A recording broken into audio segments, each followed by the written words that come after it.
Joining us now, Glenn Davis, House of Delegates member, Republican, Virginia Beach candidate, Lieutenant Governor. This is going to be decided most likely in a convention in May in Richmond with about like 18,000 people there, because everybody and their brother's running for governor and lieutenant governor, and their sister, like Jill Vogel. Plus, you got attorney general. However, it could be a primary. No one knows, but my bet is that it's going to be a convention, because they did make a deal, and you're supposed to honor your word, and that's kind of the manly thing to do. But who knows? We'll have to see how this whole thing plays out. Speaking of, though, conventions, don't forget we have a debate coming up May 31st at the Westin Hotel. This is not confirmed, but it's kind of confirmed, so that's why you put it in pencil. At 12 to 1:30 between the three candidates vying for the Republican nomination for District 2 Congress, Pat Cardwell, current 4th District Congressman Randy Forbes, and current Republican House of Delegates member Scott Taylor. And I have this as a toss-up right now, dead even between Taylor and Forbes. Cardwell, an underdog. He's a distant third right now, but it's early. We'll see how it goes. It's going to be open to the public, so you want to kind of put that on your calendar. It's the day after Memorial Day, so we're off on Monday, and we're going to do that right on Tuesday. It's going to be a luncheon debate. Our affiliates have agreed to carry it. Glenn Davis, good to have you with us, man. Good morning, John. Glad to be on again. Now, you guys just got through a pretty successful 2016 General Assembly session. One of the reasons I love having you on is because you're a business guy. You're always looking for ways to get jobs in Virginia. I'm all about jobs. And you're always working hard to clear the decks in order to spur investment, get people involved. You look back on this General Assembly session, Glenn. What were some of your personal major accomplishments? Well, John, a lot of good things came out of this session, and a couple of good things that I think, our office has significant momentum on. First, you've heard over again for a couple of years that we need to get rid of this double taxation situation, the thought that Virginia companies actually have effective tax rates of over 10% in some cases. And we're losing jobs, and we're losing businesses to Maryland and D.C., of all places, if you can imagine that. And the statistics are showing it. So we got further momentum on that, and it looks like we're actually getting some pathway to get that changed. We've also got traction on the streamlined sales tax initiative.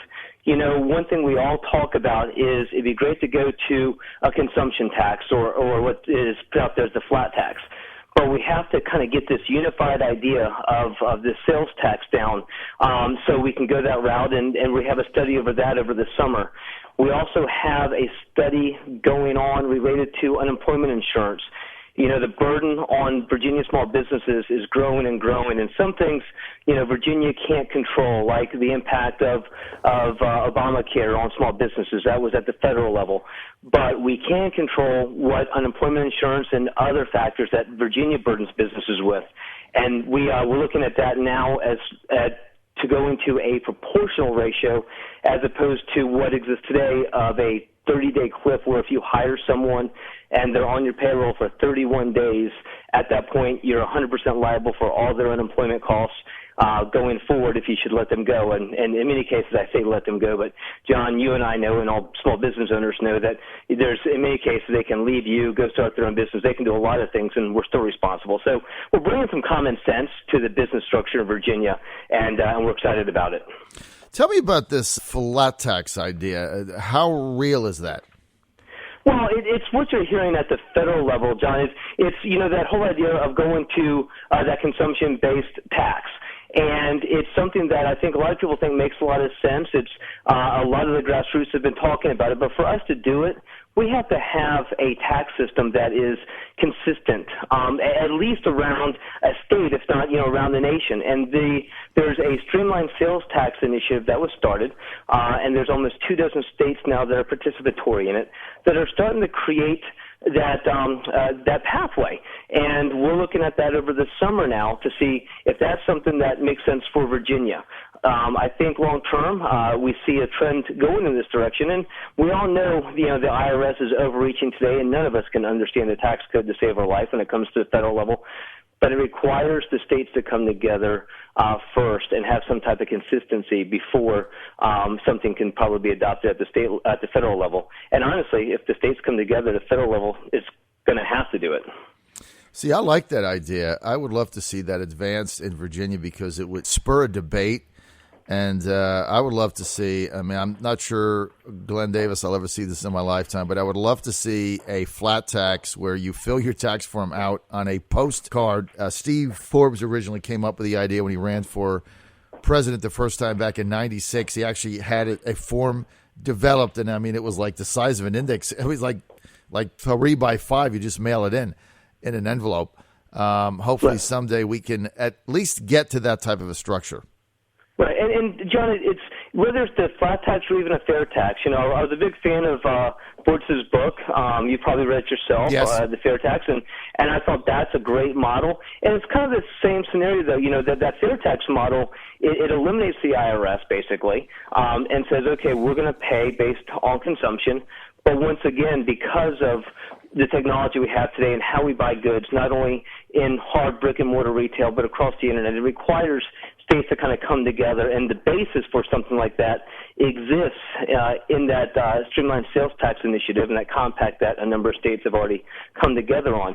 So Virginia can help start lead the way in those discussions, and we should. And whether it's the federal government wants to look down the flat tax or whether they want to go down the fair tax, and I think I'm more partial to the latter. I think it's important for states to start having the discussions on creating some consistency so that pathway is developed. Let's get to Governor McAuliffe's Opportunity Fund. I'm a big fan of it. He's brought a lot of jobs to Virginia, but every time this topic comes up, I talk to a lot of your colleagues. This Opportunity Fund seems to stick in their throat like a chicken bone. They call it corporate welfare. They say that it's not managed well. There's not enough transparency. But in the meantime, if you don't have a job and McAuliffe goes out and gets the incentive to get a company in and you get hired, it's great. So what is the problem that Republicans have with McAuliffe's Opportunity Fund?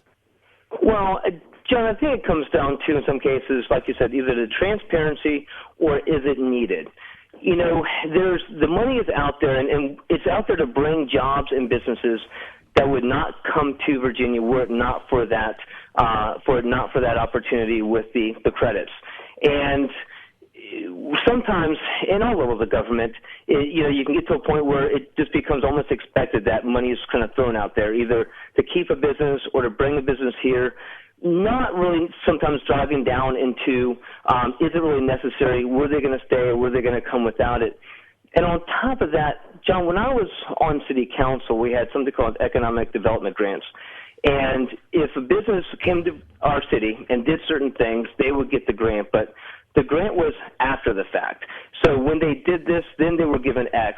With the Opportunity Fund, as we saw this last year, the money is out there first. And it gets difficult then if certain metrics aren't hit to get it back. So I don't think there's something inherently wrong with the Opportunity Fund, but I think it has to be tracked. I think we want to see the results of it, and we need to use it in a responsible manner where we're using it to maximize its full potential, and we're protecting the taxpayers' funds to ensure that businesses we give it to actually do what they're supposed to do to have gotten it.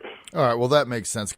Glenn, you're going to go into this convention as a candidate for lieutenant governor, statewide office, tough to do. 7 or 8 candidates are going to be in this race. 4 candidates running for governor, 3 for attorney general. There's going to be 15, 16, 18, 20,000 people there, biggest ever. How do you win? John, we win on our message. All of us are running for different reasons. We all have different backgrounds. And John, it's simple for me. I'm running for that college kid that's in school right now that's racking up that student loan debt and to be that engineer or to go into computer science or whatever field they're passionate about, and not knowing if there's going to be a job for him here when he gets out so he can afford to pay down his debt and be able to start that lifestyle he wants or be able to start the family. I'm running for that small business owner that started their business and didn't expect for the tax burdens to continue to grow on them. I'm running for that man or woman that has this entrepreneurial drive in them and has this wonderful idea, and they go and they sit down with a spreadsheet and they work it out and they realize, I don't know if I can actually make this work, because by the time I make my profit and then pay my taxes and deal with all the regulatory stuff the government forces on me, I can't go out there and actually survive. So they don't think they can go out there and actually start that company to employ people.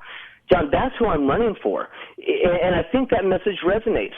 85% of all the jobs are created by small businesses. And if you look at the big businesses, most of them were started as small businesses. You look at Spanx, that woman-owned business that was started out of her house. It was kind of almost a small, side hobby and became an enormous company. You look at everything from Microsoft that started inside of a garage. The large companies don't come into existence as Fortune 500s. In most cases, they're started as a wonderful idea out of someone's garage that took a lot of risk.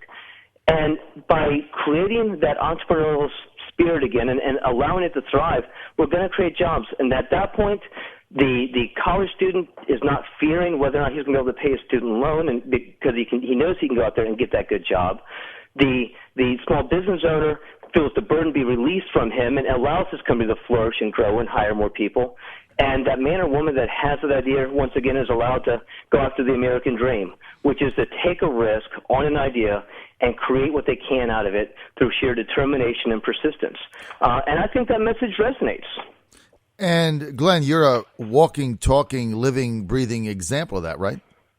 It is, John. I started my first company at the age of 26 in my one-bedroom apartment, and it was I was actually let go 6 weeks before Christmas, and it's I can look back and almost chuckle now. But when I was I didn't tell my parents I lost my job until the holidays. I knew at that point I had a chance to start a company if I wanted to, and being 6 weeks before Christmas wasn't the ideal time. I had my last 2-week paycheck in my hand, and I just hit the ground hard and started running to see if I can create something. And come New Year's, the conversation was mom, dad, good news, bad news. I lost my job, but I managed to start a company, and I don't have to move back in yet. And it flourished. But, John, it wasn't always easy. My business partner and I hit a number of roadblocks. There were a number of times we didn't know if we were going to get through the next month. And John, I've created a number of companies. I consult with business owners. I was the president of the Entrepreneurs Organization in Hampton Roads, or in Southeast Virginia, which is an international organization of entrepreneurs with certain qualifications inside their businesses. And I know the challenges they face. But more importantly, I also know what we can do to allow it to thrive. And that's why I'm running. I'm not running because of what I have done. I think I've got a great record in the House. I think I've got a great record on City Council. But I'm running because of what I know I can do in the lieutenant governor's seat with a governor that wants to work on job creation again. I think we can create a powerhouse, and I think we can turn Virginia around. And ultimately, that's what's necessary. If the citizens of Virginia, if the taxpayers of Virginia, if the small business owners of Virginia believe we need a Virginia turnaround, I'm the guy for them. Well, that is a compelling message. Glenn Davis, no question, running on jobs. And I got to tell you, I'm all about jobs, because if you're in Virginia and you're unemployed and you can't support your family, your life is very miserable, and so it is for your children and everything else. If you have an opportunity to get work, it changes everything. And so I love the message that you've got. I got a text here from Pam in Norfolk who says, tell Glenn to keep pushing the fair tax.